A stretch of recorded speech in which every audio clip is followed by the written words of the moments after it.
নমস্কার, দেখছেন talk to Bangla. আমি অভিষেক রয়েছে আপনাদের সাথে। এই মুহূর্তে যে খবর নিয়ে উপস্থিত হয়েছি, সরকার এই মুহূর্তে তিনখানা বিল এনেছিল কেন্দ্রের পক্ষ থেকে, এবং সেই বিলগুলোর মধ্যে গুরুত্বপূর্ণ যেটা ছিল কনস্টিটিউশন অ্যামেন্ডমেন্ট বিল, এবং সেটাই কোনো মতেই পাশ করাতে পারলো না সরকার, এবং তার পরবর্তীতে বাকি দুটো বিল আর তারা ইন্ট্রোডিউসই করেনি। তো সেই জায়গা থেকে এই মুহূর্তে সরাসরি যে বিষয়টা বেরিয়ে এসেছে, যে পার্সেন্টেজটা, অর্থাৎ ভোটিং এর যে পার্সেন্টেজটা, সেটা আপনাদের সামনে একটু রাখি। প্রথমে একদম আপনারা যেটা দেখছেন মেশিনের মাধ্যমে যে সংখ্যাটা বেরিয়ে এসেছে, সেই সংখ্যাটা হচ্ছে এনডিএ এর পক্ষে ভোট দিয়েছে, অর্থাৎ এই বিলটা অবশ্যই পাশ হওয়া উচিত, সেই পক্ষে ভোট দিয়েছে 278 জন, এবং তার পরবর্তীতে ইন্ডিয়ার পক্ষে ভোট দিয়েছে 211 জন। আপনারা জানেন যে ইন্ডিয়া অ্যালায়েন্সে অবশ্যই 249 জন সাংসদ প্রাথমিকভাবে ছিল, তার পরবর্তীতে আম আদমি পার্টি বেরিয়ে যায়, অন্যান্য অনেক পার্টি থাকে না, কিন্তু পরবর্তীতে এই সময় এই যে বিলটা সম্পূর্ণ এনেছিল সরকার, যে সংবিধান সংশোধন করতে হবে, সেই বিলটার ক্ষেত্রে কিন্তু সবাই একত্রিত ভাবেই ভোটটা দেয়, এবং সেই ক্ষেত্রেই 249-এর মধ্যে প্রাথমিকভাবে মেশিনের ভিত্তিতে যে সংখ্যাটা দেখা যায় সেটা হচ্ছে 278 এবং 211, এই সংখ্যার ব্যবধানে সম্পূর্ণ ভোটিংটা হয়, এবং টোটাল 489 জন ভোট দেন। প্রাথমিকভাবে মেশিন এটা দেখায়, কিন্তু তার পরবর্তীতে ওম বিড়লা মুখে যেটা একদম শেষ সর্বশেষ সংখ্যা যেটা বলেন, সেটা হচ্ছে 298 এনডিএ এর পক্ষে ভোট দেয়, এবং 230 ইন্ডিয়া অ্যালায়েন্সের পক্ষে ভোট দেয়। বাদ বাকি সাংসদরা আসেননি সংসদে, সেই হিসেবে তারা ভোটদানে বিরত থাকেন। তো সম্পূর্ণ বিষয় এই মুহূর্তে যেটা গুরুত্বপূর্ণ প্রেক্ষাপট তৈরি হয়েছে, যে এই ভোটের যে পার্সেন্টেজ, তার মাধ্যমে সরকার সম্পূর্ণভাবে হেরে যায়, এবং 24 বছরে প্রথমবার সরকার কোনো কনস্টিটিউশন অ্যামেন্ডমেন্ট বিল এনে নিজেরা হেরে গেল। তো এই জায়গাটা অবশ্যই গুরুত্বপূর্ণ, কারণ আপনাদের আগেই বলেছিলাম যে 2/3 সংবিধান যদি সংশোধন করতে হয়, তাহলে 2/3 সংখ্যাগরিষ্ঠতা লাগে, এবং সেই 2/3 এখন 543 জন এমপি রয়েছে ভারতবর্ষের লোকসভায়। তো তার মধ্যে 360খানা ভোট মিনিমাম তাদের দরকার ছিল। তো তারা 298টা জোগাড় করতে পেরেছে, বাদ বাকি জোগাড় করতে যেহেতু পারেনি, সেহেতু তারা হেরে গিয়েছে। এবং এই বিল যখন পাস হয়নি, তখন একদম সরাসরি ওম বিড়লা এটা ডিক্লেয়ার করার পরেই ইন্ডিয়া অ্যালায়েন্স চিৎকার করে তাদের বিজয় উল্লাস পালন করেন, এবং সেই জায়গাটা অবশ্যই গুরুত্বপূর্ণ একটা প্রেক্ষিত তৈরি হলো, গুরুত্বপূর্ণ একটা মুহূর্ত তৈরি হলো। আপনারা দেখুন আগে সেটা, তারপর আসছে বিস্তারিত ব্যাখ্যায়, যে সরকার পক্ষ এবং বিরোধীদের মধ্যে এটা নিয়ে সংসদের একটা টাসেল কিন্তু চলল।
আপনারা দেখলেন ইন্ডিয়া অ্যালায়েন্স সম্পূর্ণ কিভাবে একদম তাদের আনন্দ একদম উগরে দিল।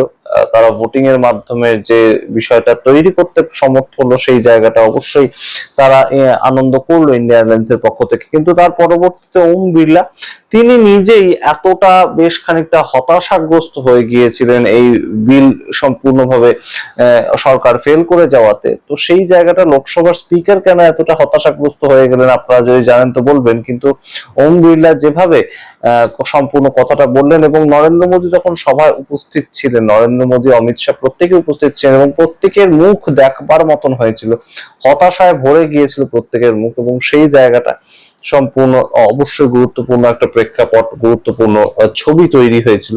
আপনারা দেখুন সেটাও। তারপর আসছে বিস্তারিত ব্যাখ্যায়, যে অমিত শাহের সঙ্গে অখিলেশ যাদব থেকে কেসি বেণুগোপাল প্রত্যেকের একটা ঝগড়ার মুহূর্ত পর্যন্ত তৈরি হয়। অমিত শাহ বলেন আমাকে 1 ঘন্টা সময় দিন, আমি 1 ঘন্টার মধ্যে এই বিল পাশ করে দেওয়ার ব্যবস্থা করছি। এইরকম প্রেক্ষিত এবং তার পরবর্তীতে অখিলেশ যাদব উঠে দাঁড়িয়ে কি বললেন অবশ্যই দেখাবো। আগে এইটা আপনারা দেখুন যে অমিত শাহ এবং নরেন্দ্র মোদী উপস্থিত থাকা অবস্থায় কিভাবে বিমর্ষ হয়ে যেতে একদম সবাইকে দেখা গেল ওম বিড়লা শুদ্ধ। এই মুহূর্তে গুরুত্বপূর্ণ যে প্রেক্ষাপটটার কথা বলছেন আপনাদের, এই মুহূর্তে একটা বিলে যেখানে হেরে গেল সেখানে অমিত শাহ বলছিল যে বিরোধীরা আমার কাছে কি চাইছে, বিরোধীরা চাইছে যে 50% প্রত্যেকটা রাজ্যে সংখ্যা বাড়বে, ডিলিমিটেশন যেটা, অর্থাৎ এই মুহূর্তে উত্তরপ্রদেশের এমপি সংখ্যা 80, তো সেটা বেড়ে তার থেকে আরো 50% বাড়বে, মানে আরো 40 জন এমপি বাড়বে, 120 হবে।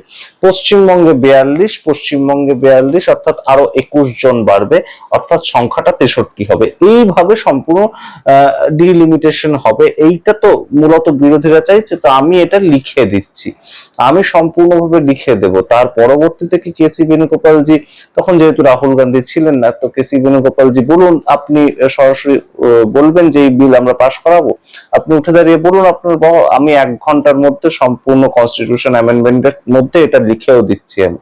তো এই কথা বলার পরবর্তীতে একদম সরাসরি উঠে দাঁড়ান অখিলেশ যাদব, তিনি সমাজবাদী দলের নেতা, আপনারা জানেন বিরোধীদের মধ্যে দ্বিতীয় বৃহত্তম দল, তিনি উত্তরপ্রদেশ থেকে আসছেন, এবং তিনি উঠে দাঁড়িয়ে বলেন যে 11 বছরে আমাদের যে এক্সপিরিয়েন্স মোদী সরকারকে নিয়ে, তারা যদি এটা লিখেও দেয় যে একদম দেশের মহিলা প্রাইম মিনিস্টার তারা করবে, যেহেতু মহিলা সংরক্ষণ সেটাকে সংশোধন করার জন্য একটা বিল আনা হচ্ছিল, তো সেই সম্পূর্ণ বিষয়টা যদি একদম লিখে দেয় যে তা মহিলা প্রাইম মিনিস্টার তৈরি করবে, তবুও আমরা আর বিশ্বাস করব না।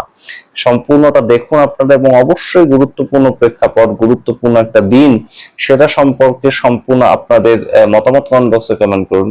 কিন্তু এই সম্পূর্ণ প্রেক্ষাপটটা কেন তৈরি করলো বিজেপি, সেটা তো আমরা অন্যান্য ভিডিওতে অবশ্যই বিস্তারিত ব্যাখ্যা করব।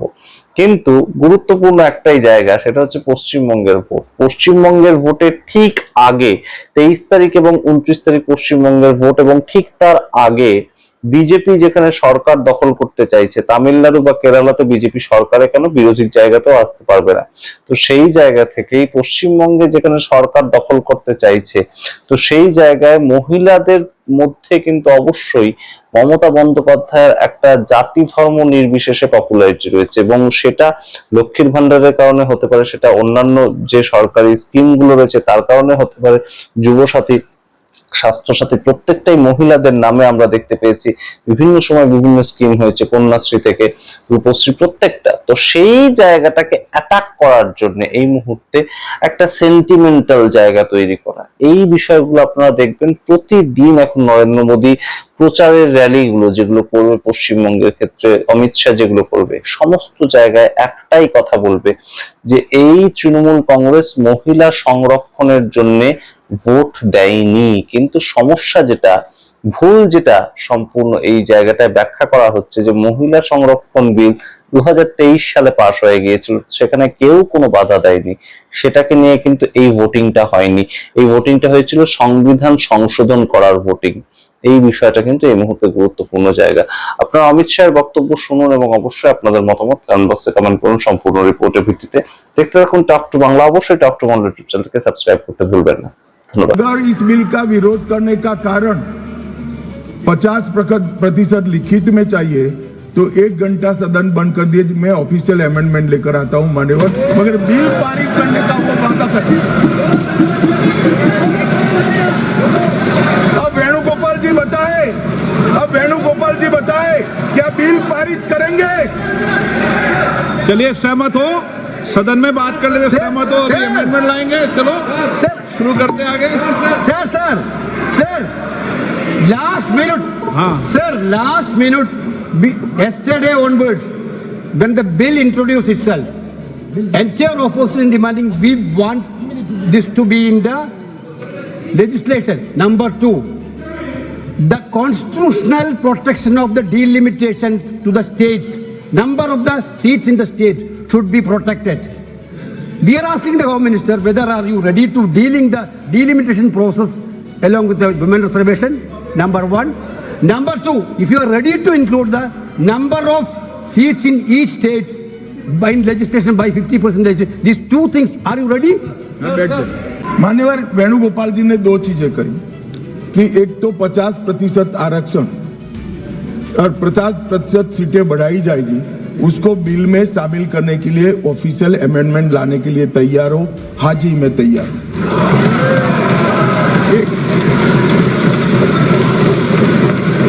एक सेकंड, अब नहीं होता भाई, बैठ जाओ, दूसरा भी बताता हूं। मान्यवर 1 घंटा आप सदन स्थगित कर दीजिए। 1 घंटे में मैं मेरा ऑफिशियल अमेंडमेंट मेरे पास में तैयार है, जेरोक्स कराकर सभी सदस्यों को सर्कुलेट कर दूंगा, क्योंकि हमें 50% सीट बढ़ानी है, हमें कुछ छुपाना नहीं है, हमें कोई चोरी करनी नहीं है, तो हम कर देंगे। और दूसरा उन्होंने कहा कि डिलिमिटेशन 26 की जनगणना का, ये झांसे में मैं नहीं आऊंगा, क्योंकि ये इसके माध्यम से अरे बैठ जाओ ना, बैठ जाओ।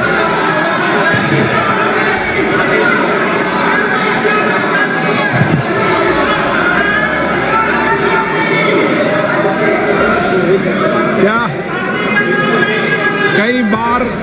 कई बार है ना, सदन में भी फैसले हो जाते हैं।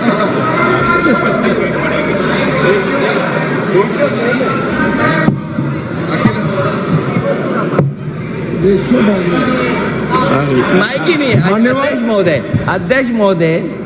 अध्यक्ष महोदय, क्योंकि आपने कहा और माननीय मंत्री जी कुछ बात रख रहे हैं और हमारी तरफ से कोई बात आई है, अभी तक 11 साल का जो अनुभव है लगभग, अध्यक्ष महोदय, अगर भारतीय जनता पार्टी ये लिख करके दे देगी कि हम महिला प्रधानमंत्री बनाएंगे, तब भी हम इन पर भरोसा नहीं करेंगे।